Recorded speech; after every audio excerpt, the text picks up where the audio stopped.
আজকে আমি আপনাদের জানাবো 2024 অর্থাৎ এবছর মা বিপত্তারিণীর পুজোর দিনক্ষণ। দেবী দুর্গার 108 অবতারের অন্যতম এবং দেবী সংকটনাশিনীর একটি রূপ মা বিপত্তারিণী। বিশ্বাস অনুযায়ী ভক্তি মনে এই পুজো করলে যে কোনো বিপদ থেকে রক্ষা পাওয়া যায়। মূলত বিপদ থেকে উদ্ধার পাওয়ার জন্যই হিন্দু ধর্মাবলম্বীরা এই দেবীর পূজা করেন। সংসারের সব বিপদ দূর করতে হিন্দু মহিলারা এই ব্রত পালন করে থাকেন। এই পুজোর একটি বিশেষ নিয়ম হলো সব কিছু 13টা করে উৎসর্গ করা হয় দেবীকে।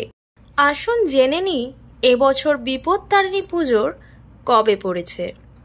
আষাঢ় মাসের রথযাত্রা থেকে উল্টো রথের মধ্যে যে শনি ও মঙ্গলবার পড়ে সেই দিনগুলোতেই বিপত্তারিণী ব্রত পালন করা হয়। প্রতি বছর 2 দিন করে পড়ে মা বিপত্তারিণীর পুজো। এবছর মা বিপত্তারিণীর ব্রত পালন করা যাবে 9ই জুলাই অর্থাৎ 24শে আষাঢ় মঙ্গলবার এবং 13ই জুলাই 28শে আষাঢ় শনিবার।